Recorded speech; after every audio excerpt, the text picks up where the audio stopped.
Hunting ground for Dikwena Tameti with another victory. I'm joined by the Bedway Premiership man of the match, John Mukoni. John, if I provided the assist for bad defensive performance at top, congratulations. Thank you very much. First of all, I'd like to thank the men above for the challenge. Going to the game, you know very well that Stellenbosch is a good team, so it's difficult to beat them.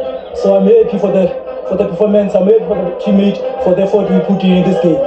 How did it work out the way you were able to just destroy that attack with regards to whatever they were trying to do? One of Devon Titus on the side with a lot of pace. Yeah, we know very well the likes of Titus.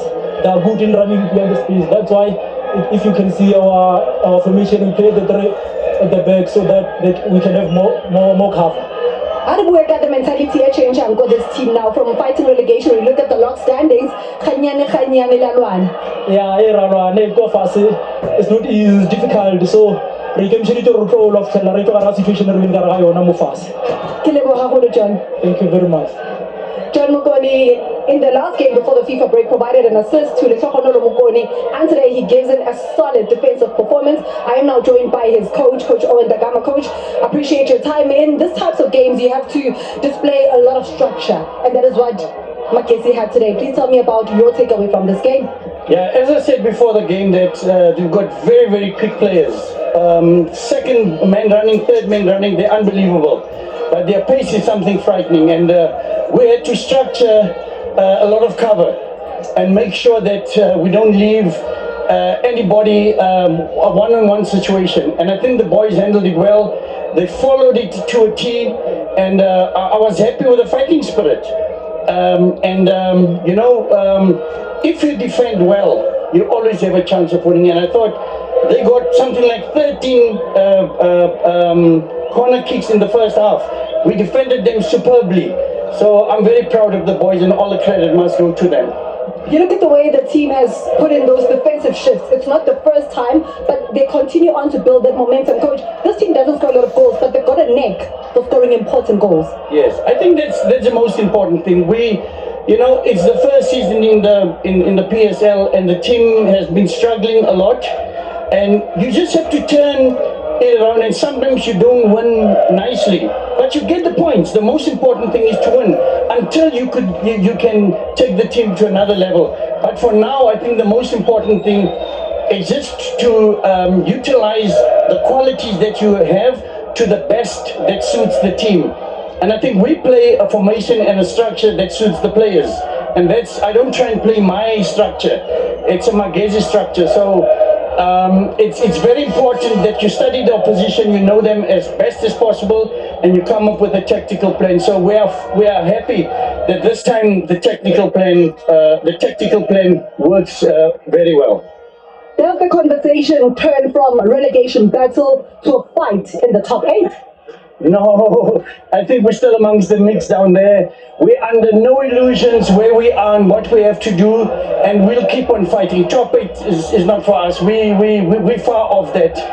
We just believe we want to just get out of the bottom, and that is the hardest thing to do in the PSL. But we'll keep on fighting, and hopefully we can get out there. Congratulations today, Coach. Thank you very much. A solid defensive shift from Dikwena Tameti. Coach Owen Dagama really working on that structure, and today they got it right. I am now joined by the head coach of Stellenbosch, Coach Steve Barger. Coach, appreciate your time. For the team having a lot of opportunities, bulk of moments in there, but it just wasn't falling for them. Let's get what you deduced from this game. Yeah, look, I think firstly we don't deserve to walk away tonight with nothing. At least the point would have been probably a bit fairer, and I felt that we've probably done enough to have actually won the game. But the way Magesi play, that's their style. They play an uncomfortable type of style on a bumpy small pitch, and they wait for the one or few opportunities that they can create. And to be fair to them, credit, they got the one chance, they took it, and we created far more chances. We had far more of the play. We had a lot of big saves from Chipazeze in the first half to keep us out. So sometimes it's just not meant to be. I can't fault the way we tried and the way we applied ourselves on a difficult pitch to try and get something from the game. So, obviously disappointed. The combination of Devon Titus, Lesibangu and Langelihle Pili, when you look at what they were trying to do offensively, just didn't yield the desired result. Yeah, no, as I said, it's not an easy sort of pitch to play. Move the ball around, move the opposition around. You know, you've just really got it from a mental point of view. Is just you got to keep plugging away, keep playing. I thought going into half time we've done a really good first half.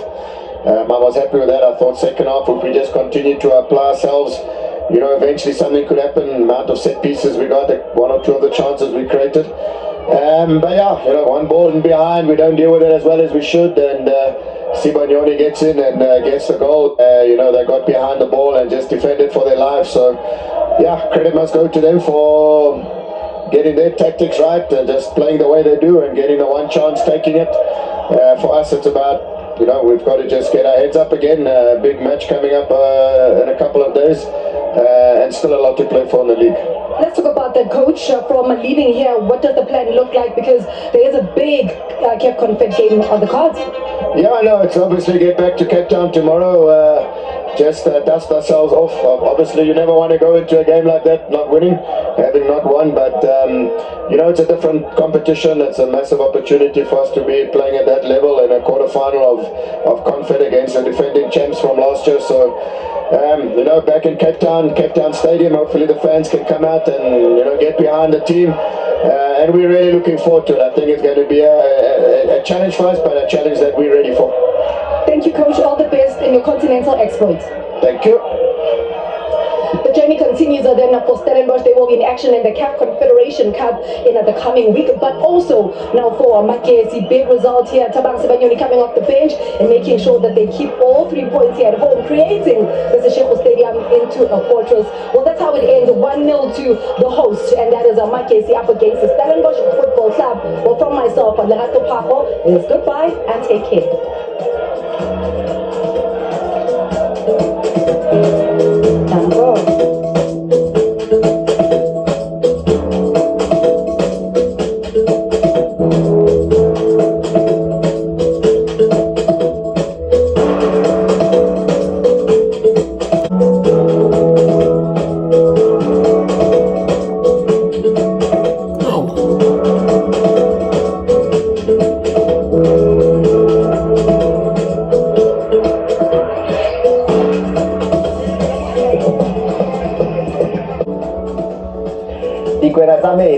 That's Magesi FC with a 1-0 victory over Stellenbosch. Their third victory in a row. Owen de Gama's side are on fire and they are making speedy progress away from the bottom of the table. We'll look at that table for you and we'll take you through all the rest of the results that took place today, with arrows just that little bit too strong for Kaizer Chiefs today, and Chippa United hanging on. They scored first, they got the 2 goals in the first half, and Amazulu got a consolation goal there also in that first half. Nothing else happening in the second half of that encounter, as we look here at what it means for the log table. And at the top of the table, no changes there in those first 2. For Stellenbosch now, it means looking over their shoulders.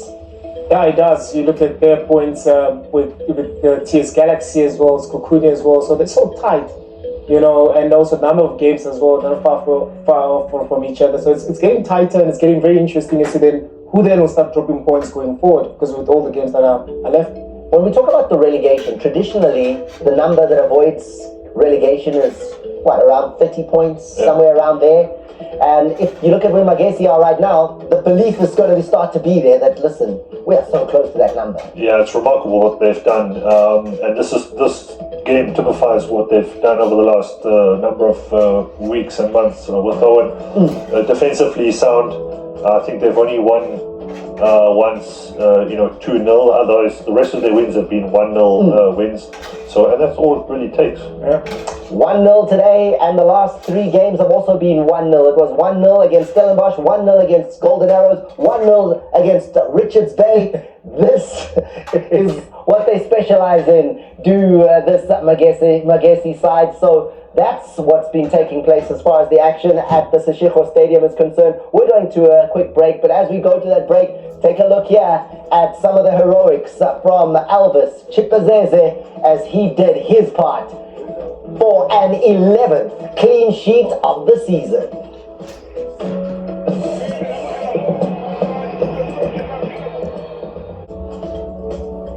Welcome back. Now let's get you through the action that took place in the Betway Premiership today. There were 3 games that took place, and we have got the discussion for you. Deco Modise as well as Matthew Booth ready to give you their perspectives. But we're going to start out with the game that I think we're surprised, because when you look at how this game was set up, it's the number 3 side in the league. It's the team that's in the CAF Confederations Cup, the team that's flying away from home, Stellenbosch. You thought they were just going to come to town and walk away with this one against Magesi, but it didn't happen. It didn't happen, and also it's a team that hasn't lost to the Limpopo side this season. So you look at those stats, like, okay, they are standing a better chance of winning against Magesi side. But then again, with all what how Magesi actually is playing, especially on that pitch, how dominant they were, how aggressive they were, they made things difficult for Stellenbosch. Let's take a look at it here, because it was predominantly Stellenbosch asking the majority of the questions. The little ball over the top finds Sibanyoni. I think what outfoxes the Stellenbosch defence here was the fact that Barnes misses that header, and then there's a moment of hesitation from Torre and Molosani. And also what helps Sibanyoni, who's come on for Baloy, is that the ball is still bouncing, so it gives him an opportunity to hit it with the outside of his right foot as a volley. But still, to be able to hit it into that top corner to beat Sage Stevens with Malosani bearing down on him, that's a fantastic piece of skill, Teko. Yeah. No, it is very difficult to execute, especially also to make sure that it actually hit the back of the net, because most of the time you want to hit it, especially on the run like that, it always goes up. So it's a very difficult skill. And he's cold, right? He's just come onto the field, and he didn't need a sighter, a couple of shots to try and find the target. He's instantly ready and picks that spot. Yeah, and he's a big lad, so you would assume that he's a bit clumsy and lethargic, but he's actually got very good feet, you know, in that moment. So he gets his feet right, you know, he's confident in executing, and that's a superb goal. Right, so let's continue to look at what happened in the game. And Elvis Chipazeze, 11 clean sheets now, Deco, 11. He is flying away with the clean sheet award for this season. I think the nearest competitors are somewhere around 8. So there is a clean sheet award. No, I'm making it up. But I'm sure amongst goalkeepers they have that conversation and say, guys, listen, I'm a clean sheet. Look, man, I mean, whenever he's been called upon to make those type of saves for Magesi, and as a captain himself, you know, he comes through. And you look at this fantastic save that he pulled in the first half, you know, that great header from De Jong, and that reflexive save as well. You know, because of the defense of Magesi has been so resolute, but whenever he's been called upon to make those type of saves, and that's what you need as a goalkeeper, as a team, to have a defensive that is very, very solid, but whenever it gets breached, then you have a goalkeeper that will make such saves. Now the question as we look at this that will be asked is, when we are sitting, like I know Matthew Booth does at the awards discussion table at the end of the season, is Elvis Chipazeze a name that's going to be on that list for goalkeeper of the season? Well, normally ex-goalkeepers get that job, thank goodness, and it's going to be a difficult one. So first of all, when you do that sort of thing, you've got to set parameters. What are you looking for? You know, obviously, if it's PSL goalkeeper of the season, you just look at PSL games, and he's won 11 clean sheets, you know, and he just keeps on pulling off save after save. Plus, he's a keeper that comes up under a lot of pressure, you know, so he's under pressure a lot, unlike, for example, Ronwen Williams. But Ronwen, for example, adds different elements to the game, like distribution, communication, etc. So it's all about parameters. But for me, he's ahead at the moment. So because I can see you dribbling a little bit, and that's not what you were doing in your playing days. So let me ask you directly. Well, I got into trouble. If you were handing out the award today, would you give it to Elvis Chipazeze? Yeah. He would be your goalkeeper of the season. Straight.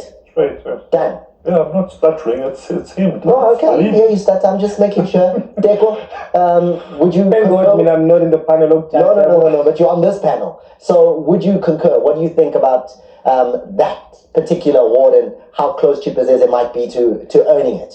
Look, I would give it to him. Mainly on, you look at the team that he plays for, you look at the amount of shots that he has to face in every game. Does he have players defensively that might walk into the national team? No. But you look at other players, well, you look at maybe China, you look at Ronan Williams that are in the national team, you look at them, they have defenders in front of them that can walk into the national team. So they are in a better opportunity in terms of them keeping clean sheets. So I'll give Chipazeze based on those. I mean, he does have, though, real fighters in front of them. Yeah. And every single game, this defense are unwilling to let anything happen around Elvis Chibuzeze. Yeah, and in us choosing him, it's very subjective. So I haven't seen all of Magesi's games. Yeah. What are we looking at? But the numbers speak. Yeah, are we including? Yeah, but then if we're just looking at statistics, then it's a very objective way of choosing. Usually, is that Yeah, but you got to do it visually as well. Like, for example, is there a statistic for communication? No. You know, so you take That's why distribution. you're the panel. That's why you're the panel, my friend. Yeah, so there's many different elements to being a goalkeeper, you know, but certainly from a shot stopping, you know, he saves, the way he's pulled his team out of the fire, he's been fantastic. And who can forget that he was the man who did the business when it came to the Carling knockout earlier on in the season, taking check after check after check after check. So let's now take a look at this one. The referee was asked to make a decision. Devin Titus says, listen, I can't get past any other way. Now I'm going to ask the referee if he can see this. Contact. There is or isn't there? There is a contact that was initiated by Titus himself to the defender, right? So, and I did say to Matthew, because when you look at the game itself, Magesi players are so aggressive around the pitch. So Titus is expecting a contact, right? But you look at his saying Titus kicks Makoni. Yeah, Thomas, I was an attacker, so I know how to do these things. You see, you lay the leg. Yes. Right foot does touch Makoni. Yes, but it's the foot that Titus goes straight to Makoni's leg to try and initiate a foul from the referee so that the referee can say it's a free kick. But also it's because that's what I was saying to me for being a defender. I said, when you look at the whole game itself, you look at how the characteristics of Magesi players, very aggressive. You're expecting them to be also still be aggressive on that incident, but then they were not. And with Titus, then after that turn, the first thing that you're expecting is a kick or it's a leg, and that never came through. So therefore, you could see them trying to, by sort of. And I think this is actually a brilliant piece of defending from Makoni, because the temptation from a defender when you can see a striker has turned you and is attempting to, and it has gone past you, as he's done here, because his momentum is with him, the temptation is to stick your leg out and trip him, whether you're inside or outside the box. So Makoni here has actually allowed him to go. And the leg of Titus has kicked Makoni, not the other way around. Yeah. And so this is an excellent. Initially, I thought this was a penalty all day long, seeing it first time. But I think this is an excellent piece of officiating, and the referee got a spot on it. And the referee giving the yellow card there to Titus for simulation. You're not allowed to try and fool the referee into giving you a penalty, and that's what he thought was being attempted there. So Titus finds himself in the book. Look at this. 2 shots on target, one of them in the back of the net. That's all it took. And it is just breathtaking to look at just how defensively sound this side was. 11 corners, Deco, and they were able to make sure that Stellenbosch didn't profit from even one of them. You see, that's the thing. Like, if you look at those corners, you look at the amount of tall players or maybe capable headers from Stellenbosch, you're expecting them to try and do something of it. But also then you realize that their free kick specialist, their set piece specialist was not around, which is Basadino, be able to deliver those good balls. Maybe that's one thing that was lacking within these numbers itself. But then again, Magesi was very resolute in terms of trying to stop those shots for Chibuzeze to make those type of saves. So it is a hard-fought victory for Magesi, but it's nothing new. I think they like fighting. They enjoy playing in that small pitch just to frustrate the opponents. Now, if you look ahead at some of the games that Magesi have, they played pretty much the rest of the top 8 in the remaining 6 games that they've got. So they needed this run of 9 points in the bag, 3 wins in a row. Exactly, and you could say the same about sort of Pirates and Sundowns when they look forward to the future when it comes to their Champions League game. They want to collect as many points as possible before they meet their continental rivals. And likewise with Magesi, it was so important for them to start picking up points. And boy, have they done so. They have done the business. Now there's more to look at when we look at the action that took place today. So let's shift our focus a little bit to what took place earlier on at the Moses Mabhida Stadium, where Kaizer Chiefs come to town. Golden Arrows are standing in the way. Mangoa Mniti is a man who has incredible tactical acumen, and he's able to engineer something out of this game that brings all 3 points to Golden Arrows. Chiefs, 9 minutes in, have the chance to take the lead and make this game a lot more winnable. Yeah, I mean, you playing away, you playing against the side that has won on you through the season, and then you have this fortunate penalty that's been given to you. You can see the excitement after giving that penalty early on to the game.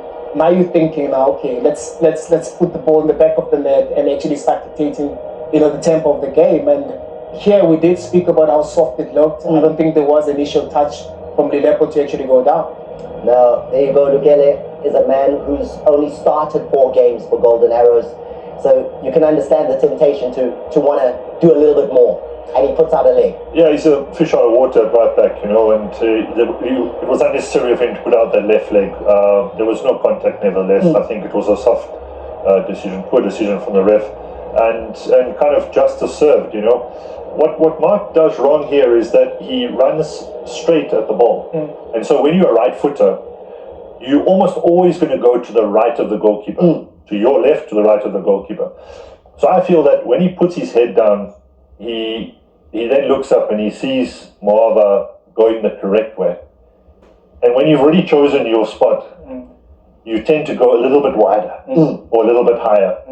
And he's chosen to go a little bit wider, and that's why he's hit that. And you also look at that. I mean, Moava has also looks like he's going where Mart is going. So that makes you also have to just push it a little bit more towards that corner. Yeah, because you look at how Mart, his run-up is towards the penalty. He has no other way to go because you can't be straight with the ball and be forced to open your leg. If he does open the leg, it's going to go straight to the goalkeeper. So therefore, he had only one choice, which is to go to the right side of the goalkeeper. So therefore, maybe also like with how goalkeepers are doing lately, and the goalkeeper coaches, they know where the certain players are going to kick the penalty. So you could see more like already moving towards that side already. And at this as well, it's unfortunate that he hit the post. Of course, he has scored 5 penalties before this one, but for me, it's the run-up that actually, when we look at it, if he scored, we're like, okay, great penalty, great confidence, but you miss, we start looking at those things. Yeah, and our stato, Yusuf, brought up a diagram of the way that Mark goes. I think he's taken 5 penalties. The last 5 have all gone to that corner. And we were able to find that information really quickly. So you can imagine that if you're at a football club with your analyst and your stats guy, and they quickly go, okay, it's Mark, let's see where he's gone. That information goes down to Malva, says he always goes bottom left. But whether that information got to Malva or not, it's beside the point. Because Mark ran up straight at the ball, you're kind of giving away the game on which way you're going to go in any case. So there it is with the use of Mark not finding the net there and the game staying balanced at that 0-0. Now the goals do start to come, and that goal comes for Golden Arrows. It comes by virtue of there, shoulder to shoulder, as Knox Mutizwa sees off Miguel in that top corner there, and then easy on a plate. Again, Van Rooij did a lot of running, hard running, but he kind of fluffed his lines a couple of times. So I felt that it was a bit lucky that Mutizwa is the one that finds himself out there and gathers this ball, because Mutizwa is a cold-hearted killer inside the box. And he waits, he's patient, he waits for Simango to come a little bit closer, and then he decides to pass it to Sipia. How disappointed would you be? I mean, the goal is well executed, it's well taken. Arrow's brilliant there, but how disappointed would you be if you're Miguel and you're the big centre back against the much smaller sized striker, and shoulder to shoulder you lose that battle? Yeah, I mean, this is what Miguel is there for, to win battles. He's not there to necessarily play out from the back or anything, so he would probably be a little bit humiliated to get knocked off and to lose his footing as such. Yusuf Mart, though, if he did feel any kind of humiliation from the penalty coming off the upright, he wipes it away with this finish and that killer pass from Sereno. Oh, that killer pass with so many numbers, so many bodies in front of Sereno, and be able to spot, Yusuf Mart's run as well. And I think it goes through a player's legs there, and Yusuf Mart being able to toe poke it because he had no other opportunity to open his body. But his first touch as well, sets himself very, very well, toe poke, with the goalkeeper advancing as well. And Teko made a very good point about where Sereno should be operating. You notice that Lelepo was started off on the left, Sereno on your right. And it's almost as Nabi was listening to Teko, because of Solomon's ranging forward, it kind of forces Sereno inside. And that's really where you want Serginho, almost in a 10 position. He can start out wide, but you want him in that 10 position, and that's a result of it. Deco, that finish by Mart, is that in the textbook? When you hit it with the... Yeah.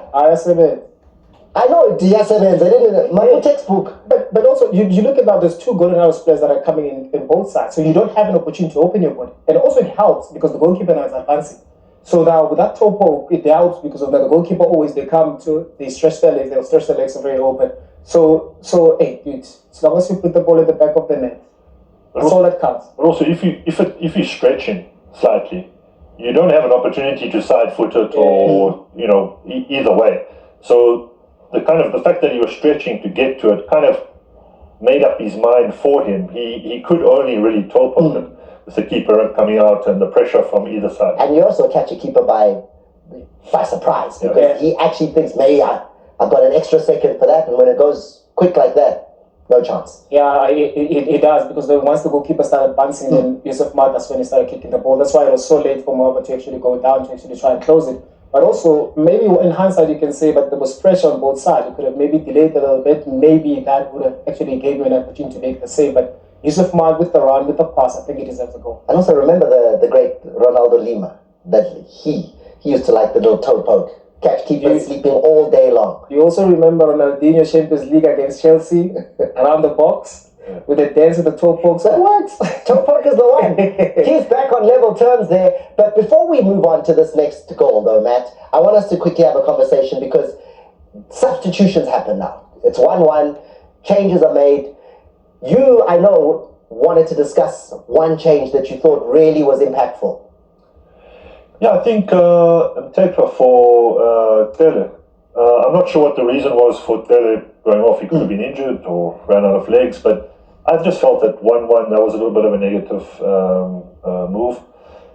Tetra, if you want to get back into the game, Tetra's not the type of player that's going to make a brilliant progressive pass into the midfield, and he's going to break down play. That's what it was an injury, though, so I can confirm that one. He did say it in the post-match interview that there was an injury. So does that change your perspective on that substitution? If you've got George McClaw on the bench, he's got to go in first if you want to get back into the game, I feel. To have Martin and Tetra as your 2 6s, whether they're pivots or not, doesn't, that's a bit of a negative move for me. So I think Nabi missed the... He is away, though. Maybe he's saying, let's just get a point and move on. No, you can't act in that manner. You've got to go for the 3 points in that position there's no doubt about it. Well, the 3 points go the way of golden arrows, and this is how that happened. And there was still opportunities that did come as well, so we'll take you through that as well as the goal. And we start here with Van Rooyen. He had a fantastic opportunity to make the score two golden arrows. Again, the famous toe poke that we just discussed. It didn't work there, right? Matthew spoke about where the first golden arrows go, that normally Van Rooyen was the person that makes those type of runs.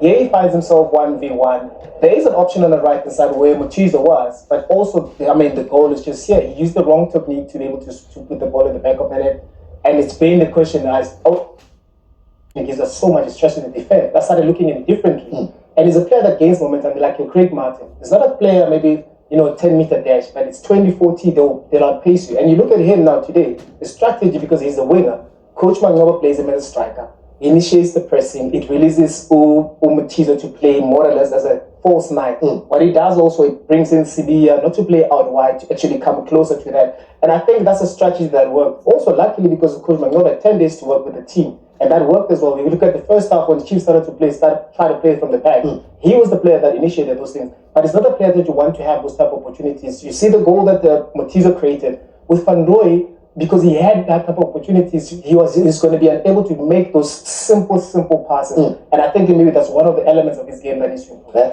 think players that are very quick, they get into such great positions, but they don't tend to score enough of the goals, compared to the positions that they get themselves into, if I'm making sense. And I think one of the reasons is something that he can perhaps work on is just being able to slow their feet down as they're about to pull the trigger and get their feet right, instead of running 100 miles an hour and trying to finish at the same time. Just slowing down their feet, getting their feet right, I think would do him a world of good.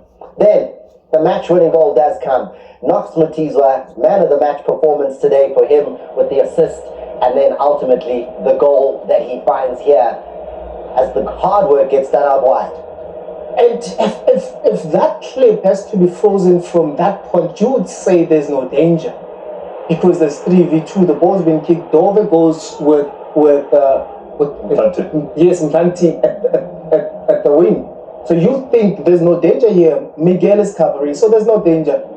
There is no danger at all, but that's when the problem starts. Now, when Dove makes that tackle, he misses everything, then the ball being brought inside the box, it finds the player that is so dangerous. In the box, as we look at Knox Mutizwa ghost in, 3 Chiefs players against just Knox? Yeah, but you can't necessarily blame them because the ball's coming from the goal line and it's very difficult to defend a cutback, and we've seen a lot of goals scored like this. I feel that Vuma could probably, because he's hitting the goal line, there's only one thing he's going to do, and so Vuma could have almost guessed and could have come off his line, perhaps just a yard, and perhaps caught it or parried it more solidly, but it's the deflection has also put off the oncoming defenders, you know. He wasn't in favour before Mangola Mniti was Knox Mutizwa, but new coach comes in, says, I know what you can do, and look what he's delivering. And Mtanti coming back, that's a big plus for them as well. But Mutizwa always, he's an honest worker, he always give you 100%, and he's one of the coolest finishers in our league. If you look at typical traditional number 9s. Now, 7 goals that he has scored, Knox Mutizwa, in his career in the PSL against Kaizer Chiefs today was a match-winning one. Let's find out what he has to say about his performance. Yeah, tough battle. Like Eboza's Peter Stadium, and it's Golden Arrows that walk away with the 3 points, a 2-1 victory. They'll be delighted with that. And of course, the man who joins me now is the player of the match, Dutuzo Spear. Dutuzo, I got to Uchamlise, the home crowd, a great performance from your team. besidinga le win kakhulu asimile kahle kwiloki so sibona ipe ngashaya bazovula igap kanti bona abantu abaseduze ngathi so ucoach usitshela ukuthi asidlale siyithembe so wathola amathuba. Nginibone in the early stages of the game ukuthi hayi namhlanje ngathi ndiyayithemba ngathi khona igear eniphethe. Ngiyacabanga ukuthi i-FIFA break isize kakhulu uku-understand ucoach indlela afuna sidlale ngayo and then siphushile azange size sirelaxe so namhlanje kuvelile ukuthi siphushela hard lesinto and besazi ukuthi if singafani i-pressure ngeke baze masmash. And ngiyayibona le combination between ucoach uManqoba nani hayi ngathi bajwayele ukuthi kuyahlangana kodwa hlangana awuyazi ubuyele ekhaya so indodana yolahleka ibuyile but ukwenza kuba clear ukuthi ufuna senzeni so wonke umuntu uya-understanda irole akumele ayenze. In terms of going forward, where do you think this team can end up in terms of building some momentum? I mean, so far singafika igap ayikho nkulu kakhulu as long as singaqhubeka ngemoyeni sami manje singadrop kona ama-games siqhubeka ngendlela edlale ngayo kuningi singakuzuza. Well done today. Now, when you look at it, in the last 9 games, as we look at Nduduzo Sidia there and his full match time statistics, what do you think of his performance, man of the match? Man, he's a very influential player in the Golden Arrows side. He's able to play in different positions, and when he's on the ball, he's very decisive as well. And also, you look at also the work that Mutizo has done, possibly thinking maybe Mutizo might have been the man of the match with a goal and assist. But also, you know, with Sibi as well, such an important player. So, last 9 games now between the two sides, Chiefs and Golden Arrows. Arrows have 6 wins. It's turning into a hoodoo when it comes to that because Chiefs 3, 6 now with today for Golden Arrows in the last 9. Yeah, you can walk away saying that you've done the double over them, you know. The double this season as well, 6 points. And that doesn't bode well for Chiefs going forward because then that just gives confidence for their upcoming opponents, you know, that they'll be able to be taken at will. So hopefully they turn it around and he's able to generate some sort of confidence within the team because looking at the individual performances, there's very few players there who are strutting their stuff with confidence. You think that might be a feeling now that other teams in the league look at the mighty Amakosi and say, listen, we can take them? I think that sort of view has been around for some time actually, Thomas. But certainly when the likes of Arrows are doing doubles over you, then that just cements that kind of attitude. Deko, how do you turn that around now if you're Kaizer Chiefs? That you're not they're an option for 3 points. You're Kaizer Chiefs. Tom, I've always said, you know, it's the players. it all boils down to the players, because we can look here and look at Magesi game, you can see the players fight, right? You can look at Kaizer Chiefs, you see when it's tough, where do you see players fighting? Because you need to fight for your life. And I always say, no matter what the tactics are, if the tactics are not working on the day, do you have the right attitudes to be able to fight for the result? You look at the goals that are being conceded. You find Miguel in the first goal, he's out there on the left back position. Where's the rest of the players? Why defensive they're so open? Second goal, you find Dover making that unnecessary tackle. The ball comes inside the box. So those are individual mistakes. So that's why I'm saying that when the tough gets going, where is the attitude to be able to fight for the results? That's the problem. It doesn't matter who the coach is. And it's a very dangerous situation when players are shifting responsibility to the coach. The coach will get the sack. I've still got a 3 or 4 year contract. I'm not going to go. And so it's really got to come from within. And the characters in the team have got to start to step up. Who are those characters? It's the players that wants to play. I mean, in that group, look, who are the characters that can drag this team up? Look, there's players that needs X and O's for them to play better. You have Serena that does well whenever he feels comfortable and confident, right? You have Shabalala that is being praised from the beginning of the season, but ever since he scored 4 goals, he hasn't scored. You have Dua that comes back from an injury. You've got Solomons that also maybe wants to play. Maybe the system makes the Chiefs is not a 3, it's not a 4-4-5-1. Maybe it's a 3-5-2 where you can play with wingbacks. Maybe you needed 2 defensive midfielders. Maybe McClough needs to be the starter because he's one of your creative midfielders. So I think there is players that are possible. You look at the game itself. You look at Dupree. You look at his facial expression. It's not a guy that you see that he wants to play the game. So the question is, Tom. It's for me. It's never looking at individuals' performances. It's collective as to what is it that we're doing as a team. For me, if I'm a midfielder and I've got Dupree in front of me, my duty and my responsibility is one, create opportunities for Dupree to miss or to score. If Dupree gets substituted with no ball on target, with no ball, with less touches on the ball, I'm at fault as a midfielder to be able to create those type of opportunities. If Matthew's a defender, as a centre back, the striker turns him and score. It's not a team's fault, but it's his defensive problems. But then collectively, if we win our individual battles, making sure that the players that are supposed to win us games are on the ball, I think you stand a better chance. As I was saying to Matthew, you have Serena on the pitch, one of the most creative players in Kaizer Chiefs colours. Why isn't he performing? Of course, maybe you might look at Serena, maybe his behavior, his training, whatever the case might be. But in this stage of the season, you need to play players that wants to play for you. That's all. And I just hope that coach that will find those players that are willing to fight for the results. You don't have to play well to win other games. But we are 7, 6, 8 games, depending on which team you are, away from the end of the season. Yeah. Is he going to find them now? It's unfortunate, no. Because I think now you can really rely on maybe possibly the structure that you can build around the team not to lose games, which is not a structure as a team that wants to be on the top 4 to be able to look at, especially as the Kaizer Chiefs, which is a big team that you have. But then I've been saying that we can call everybody as a coach to come and coach Kaizer Chiefs within the players that they have. It's then how then do you compete? Are you going to every game to try and compete to win the game? Because for me is they make individual mistakes. We spoke earlier about them conceding goals. Then what is it that they're doing as a team to able to try and minimize that?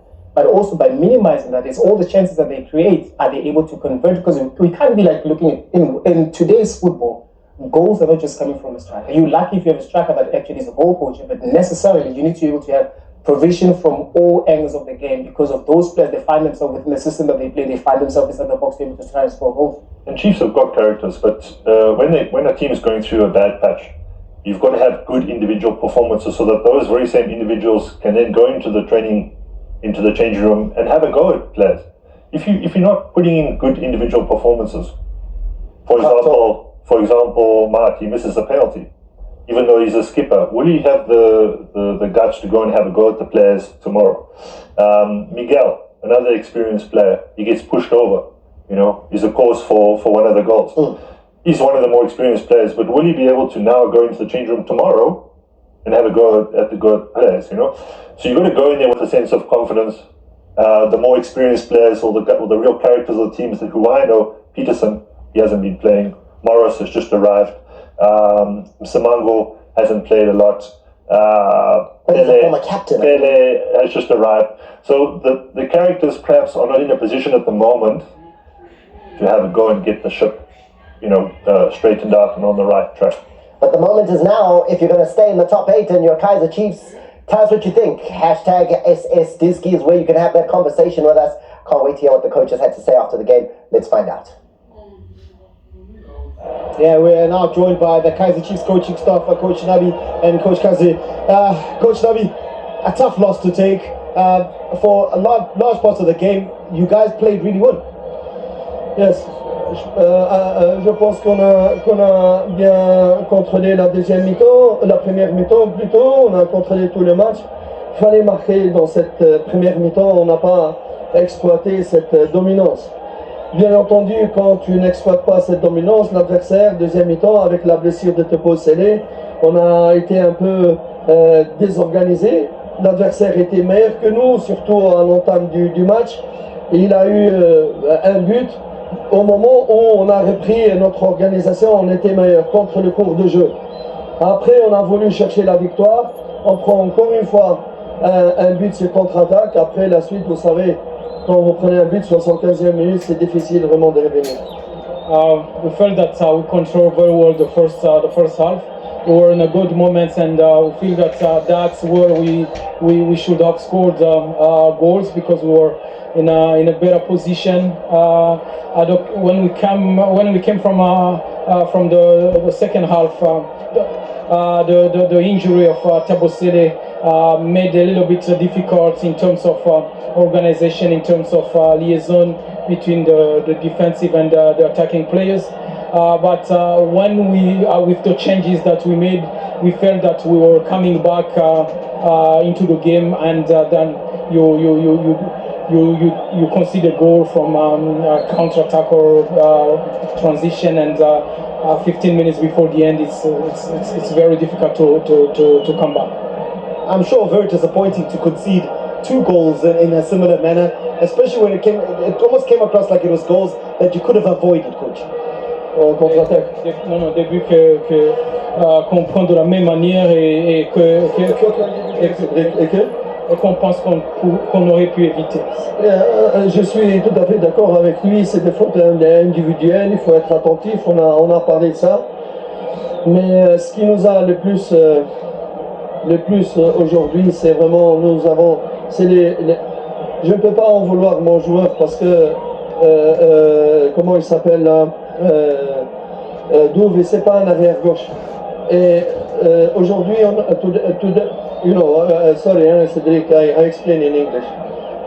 The big problem for us now, no, Cedric, tu restes avec moi, mais quand j'ai besoin, je bloque. Oh, je t'ai pas dit de partir. The big problem for us now is the injury. We have too much injury in Kaizer Chiefs, particularly in the back right and the back left. Today is a really foul from maybe Douve, but Douve is not back left. He's had the team in another position. Today you don't have back left, ni first ni second. Back right I have only one, Salomon is tired, but I don't have another possibility to change. The striker Morrison, injury. Maybe if he's here, maybe he's had the team to score. This is a bigger problem for us. I think the analysis is clear now. The team some moment play good football but don't score, and take the risk, and with the risk you receive the goal in a counter-attack. With the analysis, I think it's clear the team, the club, what they needed. I think don't panic, don't need the club panic, the fans panic. I agree with them. It's a big frustration for us, for the supporter. I'm sorry for the supporters, but the problem of the team, it's clear. What's the solution? You give a question. What's the solution? Is patience. So only patience, calm, and support for change this situation. Honestly, I talk honestly with the fans.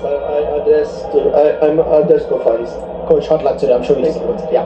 Well, that's disappointed the Coach Nabi with regards to the outcome of the game, but I'm sure the man who comes into picture now, Coach Mangoma Militi, well, I saw him smiling just now. It doesn't often smile, but a nice 3 points, Coach Mongo. It's a nice 3 points, but I must also give credit to the opponents. I think there were some spells in the first half where, after we missed our chances, which I think we missed 4 chances first half and scored the one that we managed to get with Sibia, they came at us. They put a lot of pressure on our defense. They made some elementary mistakes in their attacking threat, but those moments were quite brilliant from them, because that could have easily decided the game.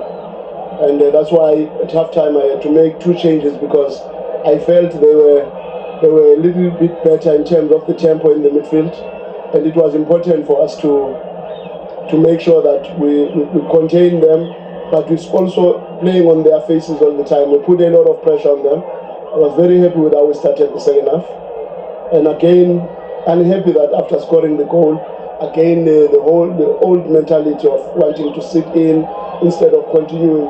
But I must give credit to them. I think these boys fought very hard. They were very energetic. They were very enthusiastic. They were pushing right through, and no wonder at the end the gods of football gave us the result, because I think the Van Rooyen chance could have decided the game. The cutbacks that Makwele on his debut in the club put, I was very impressed, and I think it's the only way to go forward and continue like this. And you spoke to me about the vulnerability on the transitions, 1v1, and you exposed it nicely. Those balls that kept going over the top, and you struggled to continue that. Yeah, no, we thought that was what was going to work for us, because we know Dob has had a lot of injuries, so we targeted that side a lot. And we know they're a little bit lopsided, because Solomon's always vacates his position to try and add a number offensively. So that's why we had a lot of space on the outside on our left. And on the right, there wasn't much space because Dobe was there, but we knew he's not quick enough. That's why he's no longer as offensive as he was before. And he's playing very well in that position. He's helping them a lot defensively. But we had to take a gamble to try and put him under a lot of pressure, and hopefully and hoping that he will break down. And the first goal was as a result of that. The second goal was as a result of that. Coach Mangaba, well done today. Thank you very much. Very interesting there from the coaches as we look at how things went and what the statistics tell you. But guys, I want us to focus on what the coaches had to say there, because let's start with Coach Mangaba. If you're Dobe and you're hearing that you were targeted today in terms of how they were going to try and get at Kaizer Chiefs, that's fascinating.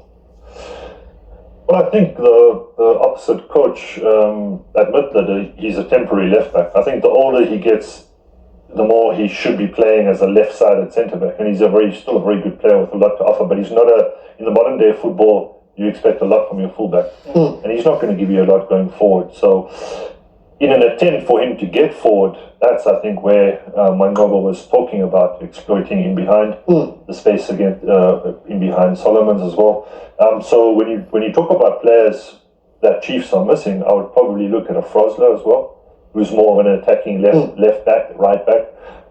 So quite rightly, leading up to games, coaches will pick players, but it's not very often that they will publicly say it. Well, Coach Mangaba publicly saying it today. The other thing that was publicly said was, when you listen to Coach Nabi talking about injuries, that has been the Achilles heel for Kaizer Chiefs. That's what I heard there, injuries.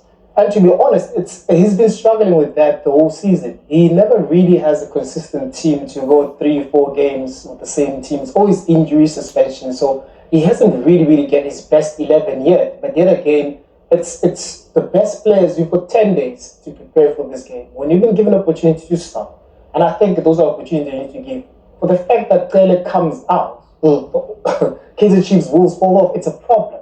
And I strongly believe that with what Matthew said, then you look at the bench, you're like, okay, maybe I need to go for the game and go for the kill. Then maybe, introducing Matlo to be more creative and maybe to take Matt to be more defensive. Let's move on now to the other encounter that took place today, and we'll show you the goals quickly there because it was important as Chippa United and Amazulu played up against each other here. We have a look at how the goals did come. Chippa inside 20, 1-0 up. Yeah, taking down the left-hand side, Gray's crossing to the far post and headed back across. And of course, there's one of his teammates waiting at the edge of the box. I think Morto could have done better with the save. Should have really gathered it. Neat little tap in. We did speak. He did come up in the conversation. Craig Martin. He's another one with devastating speed, but today also proves great finishing. Yeah, great finishing as well. That ball that I'm to misjudge the bounce. Craig Martins finds himself inside the box with his weaker foot, being able to slot the ball there past Morton. And then the goal that we thought would ignite the second half. Look how late it is in that first half. Amazulu find a way through Chippa United, and they do get the goal here, courtesy of Muremi. You thought, wow, second half's going to be fire.